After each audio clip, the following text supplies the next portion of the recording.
Hello, Steve White, Steve Arts 89. Well, Halloween Ends. Halloween Ends is going to be premiering not just on theatre screens, but also on Peacock. It's going to do day and date just like Halloween Kills. Now, some people are questioning this. I don't know what to make of it, really. The first Halloween film, the first new sequel from the new timeline, made 255 million worldwide, 96 domestic, and 159 worldwide. So it was a huge hit. I saw it on opening night. I saw it at the premiere with Jamie Lee Curtis and Sydney and everything. It was good. I was a little disappointed by it. It was kind of like a Halloween film, short Halloween film, and then a separate film about Laurie Strode. So it was a bit odd. But I actually liked Kills a bit better. But I watched Kills at home. I didn't actually watch it on any of the official streaming services. I watched it somewhere else. And just to show that I do support my franchises, I just bought the DVD and Blu-ray so I can watch it again this year. And there's actually two versions. There's an extended cut and the original on here, which I didn't even know they'd made. So I've got to work out how to watch the two versions. Because I watch Halloween every Halloween, without fail every year. I watch all the Halloweens. Which gets harder every year as they produce more of them. And now we've got 3 different timelines. I'm like, how do I do that? So I watch one on the night after the midnight of the 30th, and then on the actual Halloween night I watch the main sort of one, and then I watch the other one. Or do I watch Halloween 4, 5, 6 later? Do I watch them in chronological order? It's just, I kind of vary it each year. It kind of actually makes it more fun actually than just watching the same 2 or 3 films exact same order every way. Same way each year.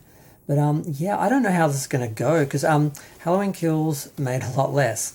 It made $39 million worldwide, 131 all up. So domestically only 92 million. That's still pretty close to the 96, but it made a lot less on the world stage. That's what confuses me.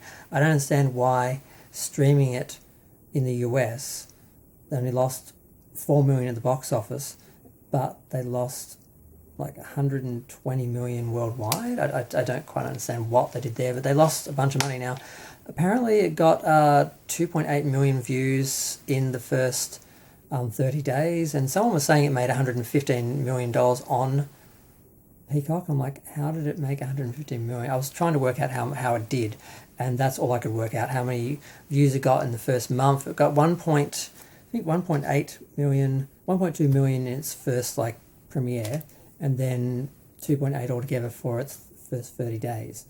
So I'm not really sure. It was supposedly a big hit. I don't know how they measure it. I don't know how that works. But I think it did well in sales, DVD and Blu-ray. And I'm going to be watching this, and I'm going to be watching Kills Ends as well. So I'm glad they are streaming it, because it means I will be able to watch it. If it was only in theatres, I might not be able to see it, because they're both premiering on the 14th of October, which gives me 2 weeks to sort of work out how and where to watch it. But it should be easier since it's streaming on Peacock, and there's different places that are streaming it and that, so I should be able to see it. So I will actually get to watch it and the concluding version on the night I'm supposed to. Now, the film itself apparently takes place 4 years after the first 2 films, which are set on the same night, like the original Halloween and original 2. Now, I think they should have jumped a little bit longer, but they've jumped 4 years. It's not really on an anniversary date. I think they should have jumped 5 years. And I don't know, but apparently it's all based around a separate scenario. It all seems to have just changed. Basically, Laurie's living with her granddaughter, and her granddaughter is dating some guy who is accused of killing a child while babysitting them. And it's like a repeat of the original idea of the babysitter murders, which is what Halloween originally was. So I don't know what they're doing with this. Are they going back to the original genesis of the whole thing and trying to go back to what the original was, or if they're actually going to conclude the story that they're in? They seem to just be doing a whole other film that's got nothing to do with the first 2 films, which, if you're doing a trilogy, is slightly insane. So I don't know where they're going, what they're doing, how they're doing it, or why they're doing it. I just know I'm going to be watching all the Halloween films, the first 8,